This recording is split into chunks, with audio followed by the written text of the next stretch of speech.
सभी को नमस्कार। आज हम कक्षा 6 के सामाजिक अध्ययन का चौथा अध्याय, जिसका नाम है मानचित्र, का अध्ययन करने वाले हैं।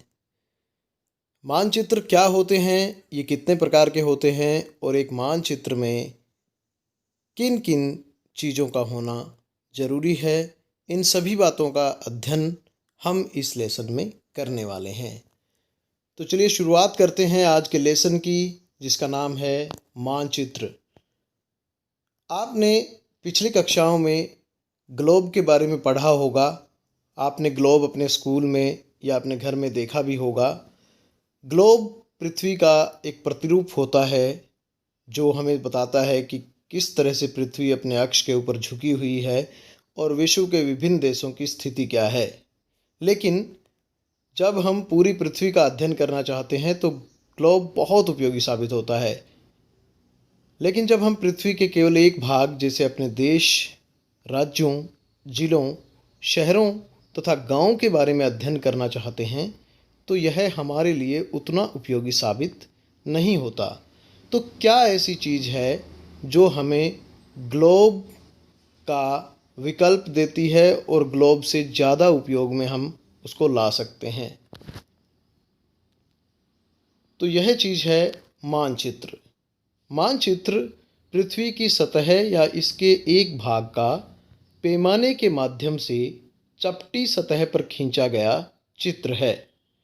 यानी आसान भाषा में हम कह सकते हैं कि अगर आप किसी स्थान को कागज़ पर दिखाते हैं और वो भी उचित अनुपात में दूरी के हिसाब से और दिशा के हिसाब से दिखाते हैं तो वह मानचित्र बन जाता है।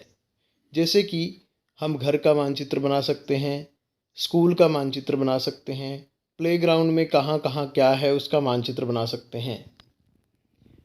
यह मानचित्र इंडिया का मानचित्र है, यानी भारत का मानचित्र है। इसमें आप देख सकते हैं कि राज्यों को दिखाया गया है, रोड्स दिखाए गए हैं, विभिन्न देश दिखाए गए हैं।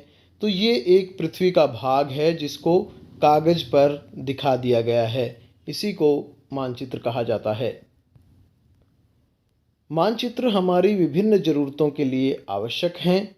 कुछ मानचित्र एक छोटे क्षेत्र को एवं कुछ तथ्यों को दर्शाता है। दूसरे मानचित्र में यह एक बड़ी किताब की तरह तथ्य हो सकते हैं। जब बहुत से मानचित्रों को एक साथ रख दिया जाता है तब यह एटलस बन जाता है। एटलस विभिन्न प्रकारों तथा अलग अलग पैमाने से खींची गई मापों पर आधारित होता है। मानचित्रों से एक ग्लोब की अपेक्षा हमें ज़्यादा जानकारी प्राप्त होती है, क्योंकि ग्लोब को हम हर जगह साथ नहीं रख सकते। मानचित्रों को एक बुक के रूप में ढाला जा सकता है जिसको एटलस कहते हैं। इसलिए मानचित्र हमारे लिए बहुत उपयोगी है। मानचित्र विभिन्न प्रकार के होते हैं। सबसे पहले प्रकार के जो मानचित्र हैं वो हैं भौतिक मानचित्र। इंग्लिश में फिजिकल मैप्स कहा जाता है इनको। भौतिक मानचित्र, राजनीतिक मानचित्र और तीसरे प्रकार के मानचित्र हैं थीमेटिक मानचित्र। अब इनका एक एक करके अध्ययन कर लेते हैं।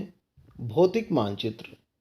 भौतिक मानचित्र पृथ्वी की प्राकृतिक आकृतियों जैसे पर्वतों, पठारों, मैदानों, नदियों, महासागरों इत्यादि को दर्शाने वाले मानचित्रों को भौतिक या उच्चावच मानचित्र कहा जाता है। यानी इसमें पठार बताए जाते हैं कि धरती कैसी है, उच्चावच कैसा है, वहाँ का किसी स्थान की जो प्राकृतिक दशाएं हैं वो कैसी हैं, या फिर वहाँ की भौगोलिक आकृति कैसी है, उनको इस मानचित्र में दर्शाया जाता है कि वहाँ पर पर्वत है, पठार है, कहाँ पर नदियाँ हैं, कहाँ पर मैदान हैं। ये सभी चीज़ें इन मानचित्रों में दिखाई जाती हैं। दूसरे प्रकार के मानचित्र हैं राजनीतिक मानचित्र। राजनीतिक मानचित्र में राज्यों, नगरों, शहरों तथा गांवों और विश्व के विभिन्न देशों व राज्यों तथा उनकी सीमाओं को दर्शाने वाले मानचित्र को राजनीतिक मानचित्र कहा जाता है। मतलब इसमें क्या होता है कि सिर्फ ये दिखाया जाता है कि कौन सा प्रदेश कहाँ पर है, कौन सा देश कहाँ पर है, उसकी स्थिति क्या है, उसकी बाउंड्री क्या है, उसकी सीमा क्या है। इन सभी चीज़ों को यानी सीमाओं को प्रदर्शित करता है। ये भौतिक जो स्थितियां हैं, भौतिक जो स्थलाकृतियां हैं, उनको नहीं दिखाता। तो ये था राजनीतिक मानचित्र। अब बात करते हैं थीमेटिक मानचित्र। कुछ मानचित्र विशेष जानकारियां प्रदान करते हैं, जैसे सड़क मानचित्र। ऐसे मानचित्र में क्या होता है कि सड़कों को दिखाया जाता है। वर्षा मानचित्र वन तथा उद्योगों आदि के वितरण दर्शाने वाले मानचित्र इत्यादि। इस प्रकार के मानचित्र को थीमेटिक मानचित्र कहा जाता है। यहाँ पर आप एक वर्षा का मानचित्र देख रहे हैं पूरे भारत का, जो कि भारत मौसम विज्ञान विभाग ने जारी किया हुआ है। तो विभिन्न और विशेष जानकारियां प्रदान करने वाले मानचित्रों को कहते हैं थीमेटिक मानचित्र। मानचित्र के लिए क्या क्या जरूरी है? मानचित्र के 3 घटक हैं। सबसे पहले मानचित्र में दूरी होनी चाहिए। दूरी का मतलब क्या है? दूरी का मतलब यह है कि इसका एक पैमाना होना चाहिए। जो भी चीज़ हम धरातल पर देखते हैं, उनकी जो लंबाई है, उनकी जो चौड़ाई है, या जो 2 स्थान है उनके बीच की दूरी को दिखाने के लिए एक पैमाने का प्रयोग किया जाता है। बच्चों, यह संभव नहीं है कि हम पूरी धरती को एक कागज़ के टुकड़े के ऊपर दर्शा सकें, क्योंकि धरती तो बहुत बड़ी है और कागज़ का टुकड़ा बहुत छोटा। इसलिए हमें ज़रूरत पड़ती है पैमाने की। इसके बारे में विस्तार से आगे हम चर्चा करने वाले हैं। तो सबसे पहले घटकों का जिक्र कर लेते हैं। 3 घटक हैं: दूरी, दिशा और प्रतीक। अब पढ़ते हैं दूरी के बारे में। मानचित्र एक आरेखण होता है। आरेखण का मतलब कि कागज़ के ऊपर उकेरा जाता है, जो कि पूरे विश्व या उसके एक भाग को छोटा करके कागज़ के एक पन्ने पर दर्शाता है। या यह कह सकते हैं कि मानचित्र छोटे पैमाने पर खींचे जाते हैं, लेकिन इसे इतनी सावधानी से छोटा किया जाता है ताकि स्थानों के बीच की दूरी वास्तविक रहे। यह तभी संभव हो सकता है जब कागज़ पर एक छोटी दूरी स्थल की एक बड़ी दूरी को व्यक्त करती हो। इसलिए इस उद्देश्य के लिए एक पैमाना चुना जाता है। अब हम देखते हैं कि किस तरह से पैमाना काम करता है। जैसे यहाँ पर आप देख सकते हैं स्केल। स्केल है 1:1,00,000 मीटर्स में दर्शाया गया है। देखो नीचे मीटर्स लिखा हुआ है। इसका मतलब 1 सेंटीमीटर का मतलब है 1,00,000 मीटर। तो यहाँ ये है मानचित्र का पैमाना। और यहाँ देखिए, इस दूरी को अगर मान लो जो 2 बिंदु हैं उनके बीच की दूरी को नापना है, तो आप देख सकते हैं कि किस तरह से स्केल का यूज़ किया गया है, फुटे का यूज़ किया गया है। और उसमें हम देख सकते हैं कि दोनों स्थानों के बीच की जो दूरी है मैप के ऊपर, वो है 4.7 सेंटीमीटर। और जो स्केल है वो था हमारा 1:1,00,000 मीटर। तो हम देख सकते हैं कि 4 सेंटीमीटर में 4 लाख मीटर्स और 4.7 जो सेंटीमीटर है उनमें बन जाते हैं 4,70,000 मीटर। तो इस तरह से हम मैप को देखकर किन्हीं 2 स्थानों के बीच की दूरी को ज्ञात कर सकते हैं। दिशा दूसरा घटक है मानचित्र का। बहुत अनिवार्य घटक है कि दिशा जरूर होनी चाहिए। अगर दिशा मानचित्र में नहीं दर्शाई गई है तो बहुत मुश्किल होता है कि वो सही जानकारी दे रहा हो। अधिकतर मानचित्रों में ऊपर दाहिनी तरफ तीर का निशान बना होता है, जिसके ऊपर अक्षर ऊ लिखा होता है। यह तीर का निशान उत्तर दिशा को दर्शाता है। इसे उत्तर रेखा कहा जाता है। जब आप उत्तर के बारे में जानते हैं तब आप दूसरी दिशाओं जैसे पूर्व, पश्चिम तथा दक्षिण के बारे में पता लगा सकते हैं।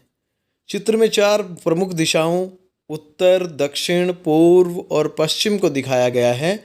वे प्रधान दिग्बिंदु कहलाते हैं। बीच की 4 दिशाएं होती है: उत्तर पूर्व, दक्षिण पूर्व, दक्षिण पश्चिम तथा उत्तर पश्चिम। इन बीच वाली दिशाओं की मदद से किसी भी स्थान की सही स्थिति का पता लगाया जा सकता है। देखते हैं कि किस तरह से ये काम करता है। अगर आपको पूर्व दिशा का पता है, मान लीजिए आप सूरज के सामने खड़े हैं, तो सूरज हमें पता है कि पूर्व में उगता है। तो पूर्व दिशा की ओर मुंह करके खड़े हो जाइए, उगते सूरज की तरफ मुंह करके खड़े होइए। आपका जो लेफ्ट हैंड है वो दर्शाएगा उत्तर दिशा को, और आपका जो राइट हैंड है वो दक्षिण की तरफ इशारा करेगा, और आपके बिल्कुल पीछे होगी पश्चिम दिशा। इस तरह से हम दिशाओं का पता लगा सकते हैं। यहाँ पर एक मैप दिया हुआ है जिसमें ऊपर कोने में NWSE लिखा हुआ है। इसका मतलब है नॉर्थ, वेस्ट, ईस्ट, साउथ। तो ये दिशा जो सूचक हमें दिखाया गया है कि कौन से मैप में कौन सी दिशा, ऊपर की दिशा मैप में हमेशा उत्तर की दिशा होती है, ये भी हमें ध्यान रखना है। प्रतीक, किसी भी मानचित्र का तीसरा प्रमुख घटक है प्रतीक। किसी भी मानचित्र पर वास्तविक आकार तथा प्रकार में विभिन्न आकृतियों जैसे भवनों, सड़कों, पुलों, वृक्षों, रेल की पटरियों या कुएं को दिखाना संभव नहीं होता है। इसलिए वे निश्चित अक्षरों, छायाओं, रंगों, चित्रों तथा रेखाओं का उपयोग करके दर्शाए जाते हैं। तो प्रतीक कैसे होते हैं हम देख लेते हैं कि ये देखिए, रेलवे लाइन को दर्शाया गया है, फिर बड़ी लाइन, मीटर लाइन और रेलवे स्टेशन, सभी चीज़ों को सिंबल के रूप में यानी प्रतीक के रूप में दर्शा दिया गया है, क्योंकि मानचित्र पर यह संभव नहीं होता कि सभी चीज़ों का हम वास्तविक आकार दिखा सकें। इसलिए सिंबल यूज़ किए जाते हैं यानी प्रतीक यूज़ किए जाते हैं, प्रतीकों का प्रयोग किया जाता है। सीमाओं को दिखाना हो, सड़कों में भी सड़कें पक्की, कच्ची, पक्की सड़क बिल्कुल सीधी 2 लाइनें दिखाई गई हैं, कच्ची सड़कों में डॉटेड दिखाया गया है यानी कटी हुई लाइनें कच्ची सड़क को दर्शाती हैं। सीमा, अंतर्राष्ट्रीय सीमा को दर्शाया जाता है गाढ़े काले रंग से, और उसके बाद राज्य की सीमा, उसमें छोटे बिंदु होते हैं, और उसके बाद जिले की सीमाएं आप देख सकते हैं किस तरह से लाइन कटी हुई है। नदी, कुआं, तालाब, नहर तथा पुल को इस तरह से प्रतीकों से दर्शाया जाता है। मंदिर, गिरजाघर, मस्जिद और छतरी को भी प्रतीकों के रूप में लिया गया है। पोस्ट ऑफिस, पोस्ट एवं टेलीग्राफ ऑफिस और पुलिस स्टेशन को क्रमशः PO, PTO और PS से दर्शाया जाता है। बस्ती आप देख सकते हैं, और कब्रिस्तान को भी देख सकते हैं कि किस तरह से प्रतीकों के रूप में दर्शाया गया है। पेड़ और घास को भी इस तरह से दर्शाया जाता है। तो हम देख सकते हैं कि इन प्रतीकों का यूज़ या प्रयोग जो है वो मैप में किस तरह से किया जाता है। यहाँ पर हम एक 2 गाँव का या 3 गाँव का मैप देख रहे हैं।